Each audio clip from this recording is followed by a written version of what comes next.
You know, it's actually been a little while since I've made a video. About, I don't know, 1 or 2 weeks ago, I started working double time trying to get ahead on videos so that when we went on our annual fall camping trip, you guys wouldn't have to go without. But we're back now, had a great time as always, and I am gonna show you a little bit of that trip in this video. So let me get you caught up to where we're at, and then we'll jump into something new. That's what's going on today on Farmer Tyler Ranch.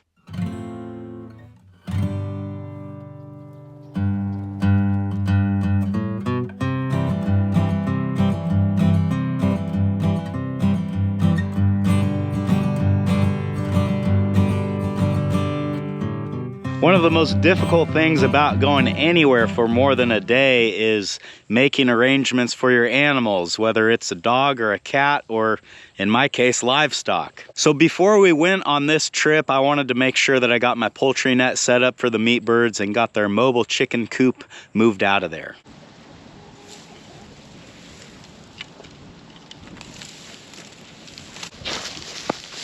Most of these step-in posts are stuck so badly in the ground that I need to use a pry bar to get them out. We got it rolled up, now we just need to get it moved over, and it looks like I'm gonna need to bring the mower out here and take care of the weeds that the chickens didn't.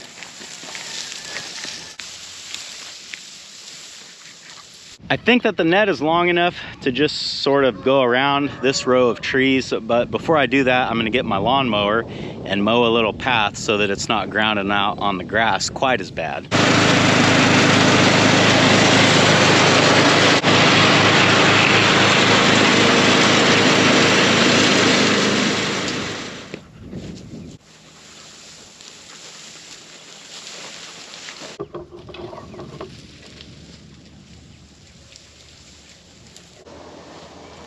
If I'm counting right, I think I gotta make my corner right here. I was hoping to get around this last tree, but doesn't look like that's gonna happen.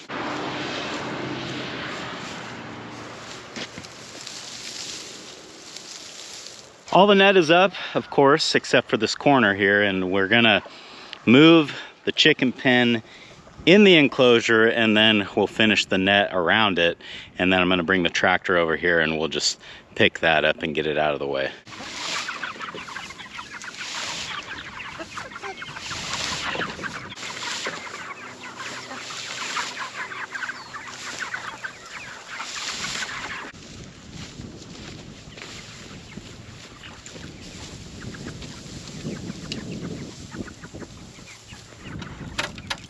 Wondering if I just pick up the side of the cage here, if they might all walk out. I don't know. We'll try it.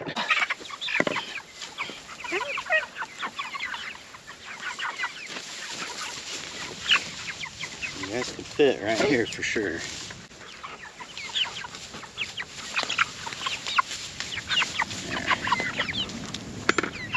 There. Got a few of them that way. Well, we got a few of them to move that way, but most of them are pretty content right where they're at. So, yeah, that's fine though. We'll just bring the tractor in here, pick this thing straight up, and they ought to be fine.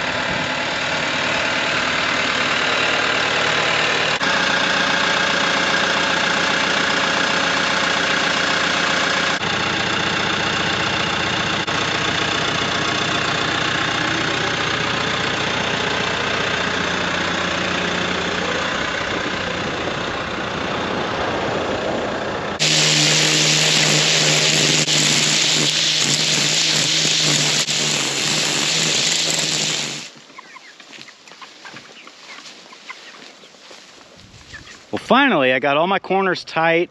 I've got the wire guided over the hump down there, and I think we're ready to energize this and see where we're at. My plan is to just jump off of the wire here in the pig pen, and hopefully it doesn't drop voltage too much. We're gonna find out. So the wire in the pig pen right now is putting out 9,500 volts or 9.5 kilovolts. Let's see how much this net sucks it down. Oh, that's not bad. We're still at about 7,500 volts. 7,500 is plenty to get the pigs' attention, and also plenty to get any would-be predators from going in with our chickens. With the chickens taken care of, the next order of business is to get the cows set up for a few days. And the way that I did that this year is I took down a hot wire to give them what should have been about 4 days worth of grass, and then I dropped 4 bales out here as well, which was more feed than they needed. We weren't going to be gone for that long, but whenever we do leave, I feel a lot better when I know that they've got excess feed, so they're not going to be trying to break out while we're gone. Now, unfortunately, I didn't really get to film much of this because I was running so far behind that I actually put the bales out here when it was dark. So I didn't bother trying to film it, and even if I did, it wouldn't have looked that good anyway. I think the main thing that I would like to touch on though is that this year I am trying to bale graze a little bit differently than I have in the past. In the past, I used to put out enough hay to satisfy the cows for 1 day, with the goal being to get them to clean up as much of it as possible, or even all of it. And this year I'm hitting it with a different approach, which is giving them more hay than they need, with the intention of them leaving a bunch of it behind, along with their manure and everything else. This is supposed to feed the soil and create a healthier soil. And it'll be interesting to see if in the springtime and throughout next summer, if we can tell a difference between the spots where we bale graze like this and where we don't bale graze at all. So the pigs were dialed in with their new feeder, which they have still not emptied. We'll talk about that a little bit more when I get up to the house. The chickens were set up with their poultry net. The cows had their bale grazing bale set out, not to mention the fact they had about 4 days worth of grass. Hello there, buddy. Yeah, that's the spot there. The bulls are pretty easy to take care of. I can just stick a round bale in their feeder, and they're good for about a week. And then the steers up at the steer pasture also had a fresh bale in their feeder and a new pasture as well. So with all the animals taken care of, it's time to hit the road. Where are we going right now? To Ocean Cove. Say it like you're excited. Yeah. Where are we going right now? To Ocean Cove. That's better.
What are you doing? What I'm doing, what I put it here into the bucket. You put sand in the bucket? Yeah. Oh, good job. All them. All them. Great. How old are you? 6. 6? I don't think so. How old are you? 7. Oh no, I think you're going the wrong way. Oh, hey. No. He's 2. He's about to turn 3 in a couple weeks. We just got camp set up. It took us, gosh, over 4 hours to get here. It was a long drive. It seemed like it took a lot longer than it normally does. And that last hour is just a windy road right up the side of the coast. It's very beautiful, but it's not very fun. Tradition states that the first night we stay here, we always have hot dogs, so that's what I'm working on now. What are you doing in here? Getting our hot dog buns prepared. Anything special about these hot dog buns? Homemade sourdough. Well, we're smoking a lot. Might be that there.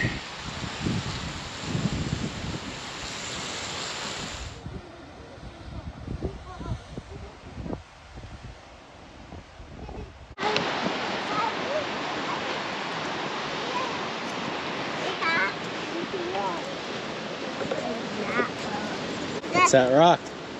A turtle rock. What is it? A turtle rock. You're so safe. It's a turtle.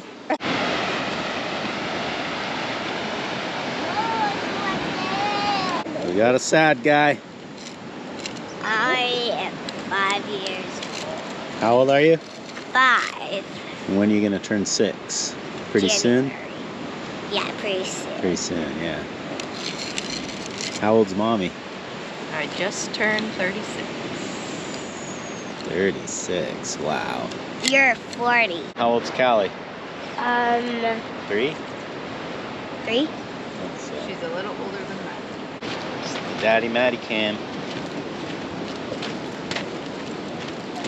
Well, we made it out to our annual fall camping trip, and by the time we got up here, pretty much everyone has come down with some sort of a cold. I'm not feeling too bad yet, but I'm kind of waiting for it to happen because everybody else has got it. But we're still making the best of it, and you know, we could sit around and relax at home trying to feel better, or we could do it here. How are you feeling? I'm feeling a little. My sickness is gone, just I still have a cough. Oh. And my nose is still stuffed. Okay, so you're getting better, it sounds like. Good. Yeah. How are you feeling? Good. Okay. Now it's Maddie's turn in the carrier. And he's doing some work while he's back there. Are you fixing mommy? Yeah. Yeah. I've been trying to do that for years. Okay, what do we got for dinner tonight? We have bacon sandwiches. Nice. And who helped cook the bacon? Me. That's right. And who's gonna help eat the bacon? Me. Who's sicker today than she was yesterday? Me.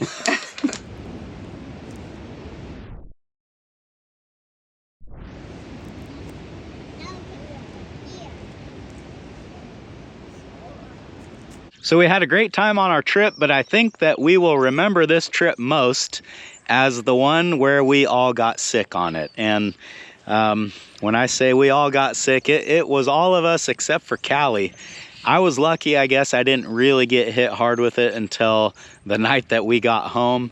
But yeah, there was a lot of sniffling and coughing going on, and you can probably still hear it in my voice. But we're home now, and it's time to kind of get back to normal, and the thing that's top of mind for me right now is getting that hay field ready to plant. It's late October right now as I'm filming this, and probably in about a month or so, I'm gonna wanna plant that. So we got it mowed a couple weeks ago. I need to get the tractor moved back over there and start doing the dirt work. Well, we just pulled into the hay field here, and the big question on my mind is, does this tire have air in it? Well, it looks flat. Oh yeah, it's flat. It's flat, so we know it'll hold air for about a day, but that's all right, because I've got an air compressor.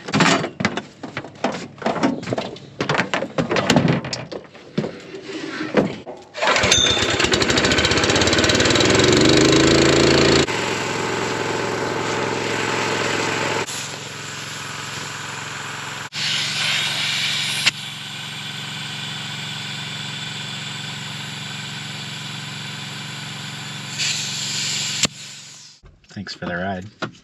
You're welcome.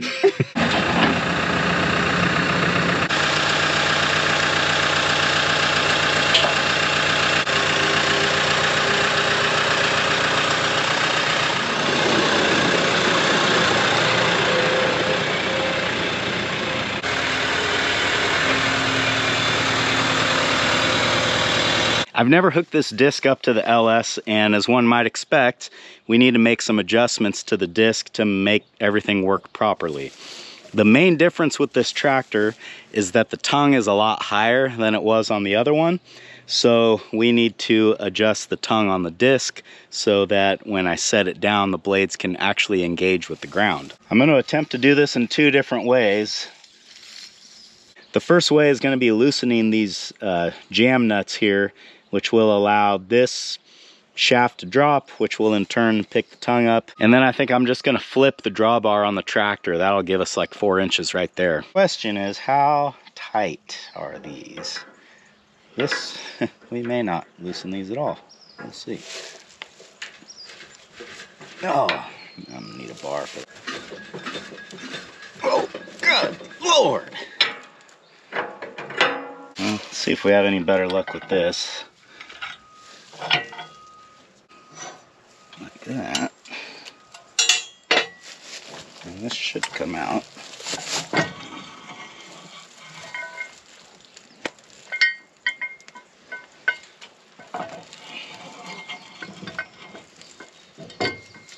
All right, well, flipping the drawbar was no problem.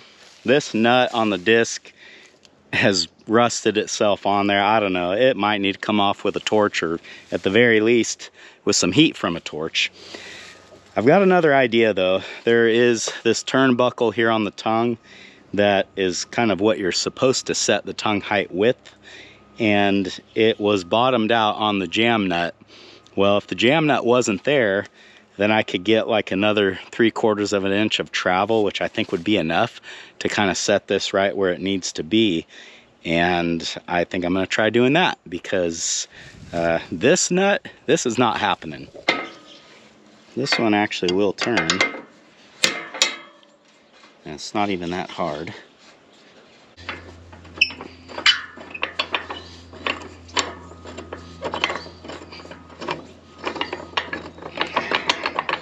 Oh, come on. There. Okay.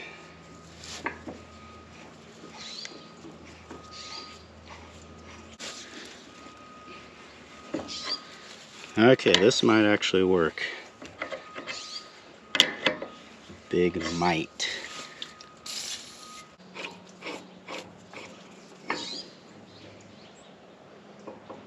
Yeah, that could be a problem, but we'll figure that out. Okay, get this off. So now I got the jam nut off. We can go ahead and thread this back in.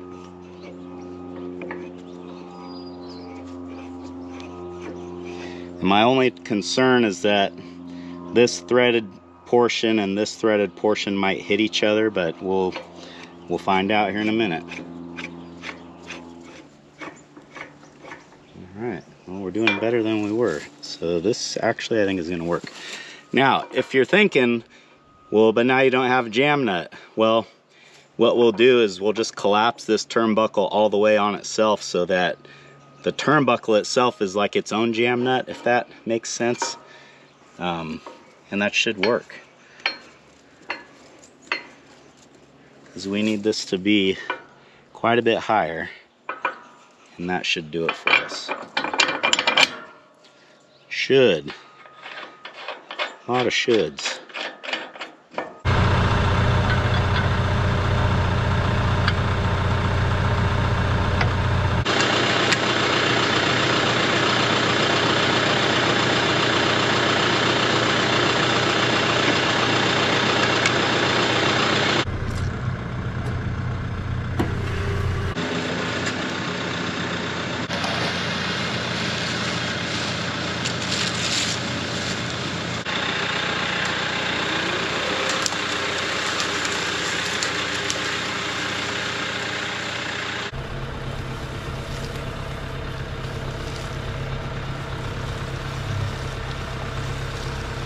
You know, this right here is the hardest part about all this, is backing the disc up to hook the ring roller. This disc just does not back predictably like a regular trailer should. Oh man, I need to come like another inch and we'll have it.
had a good little shakedown with the disc, and that was the main goal of this afternoon. I knew that I was gonna have some problems, or not problems, but I knew I was gonna have to make some adjustments to it to get it to hook up properly to the LS. But after making a few rounds out here, things are looking pretty good. I should say things are looking good from an equipment standpoint. Everything's working well together, but this ground is so dry and just rock hard. And what it's causing the disc to do, which this is a problem I've had ever since I've been farming this ground, is the ground gets so hard that the disc just kind of skates on top. A good example is like right here. You can see how there's still like these streaks or grooves.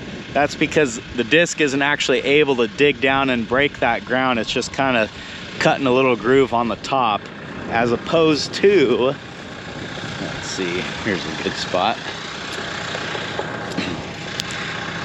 Like here, you don't see those grooves. It was cutting good here. So when the field conditions are like this, I've got two choices. The first one is to just keep on going, knowing that I will have to disc this 3, maybe 4 times to get it to all work down nice how I want it.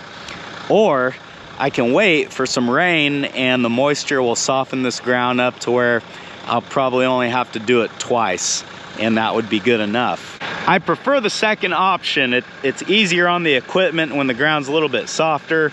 You're not losing a bunch of topsoil in the form of dust, and you actually end up saving a lot of time because you save all those passes over the field. So I think that I would actually be smart to just hold off a little bit, because we do have some rain coming later in the week and we can get out here after that. I guess the main thing, or the main goal of the afternoon, was to get everything dialed in so that when it is time to put the pedal to the metal, we know that everything's ready to go.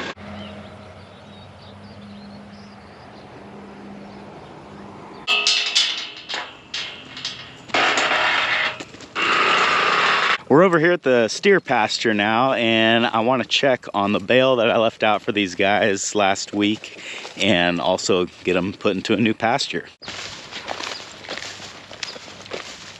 There's still quite an abundance of grass here, so if the bale is gone, which it appears that it is, it's not because they were hungry. It's because they were excited to get something new.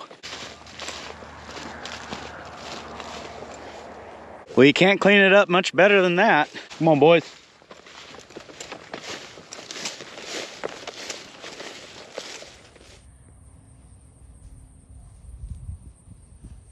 And it's always kind of strange to talk about this because it is a little bit gross, but I can tell by the manure on the ground that they've still got some good high quality feed out here. Come on, boys.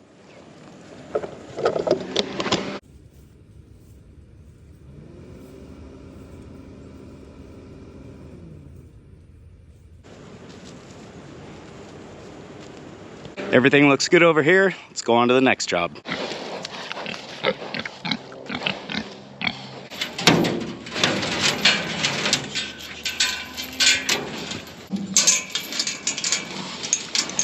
Today marks the end of the 9th day since I filled up this pig feeder, and if you guys remember, I put enough feed in here to last them 10 days at the rate that I was feeding them when I was just doling it out day by day. So in other words, there should have been enough feed in here for 10 days, but since they had free access to it the whole time, I didn't really know if they would end up going through it.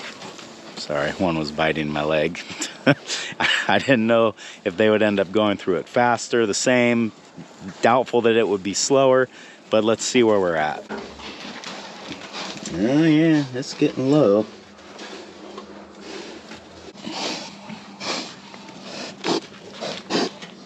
So that is actually pretty surprising to me. You can see that the feed hopper is almost empty. There's still a little bit there just in the bottom of the cone, and then obviously the trough is still pretty full. I would say that there is plenty of feed in there to get them through tomorrow, which will be day 10, which is exactly the same rate that they were eating it when I was giving it to them day by day. This actually comes as quite a surprise to me. I mean, I assumed that by free feeding them that they would eat more. as how much more I really didn't know, but I figured that it would at least be more. Like when I gave them the 10-day supply of feed, I figured they would probably go through it in like 7 or 8 days, but that's kind of weird. It actually worked out to be exactly the same. You know, come to think of it, I kind of remember hearing something about like free feeding dogs, that when you first start doing it, they will overeat, but once they realize that they just have an unlimited supply of feed, that they actually kind of slow down and regulate themselves to just eating what they need. Maybe that's what these guys are doing. Man, these chickens, it's like one day you look at them and you think, oh, we got plenty of time before we need to harvest them. And then the next day you look at them and you think, man, they might be getting about ready to go. But that's a job for another day. Thanks for hanging out with me today, guys, and I hope I'll see you again on Farmer Tyler Ranch.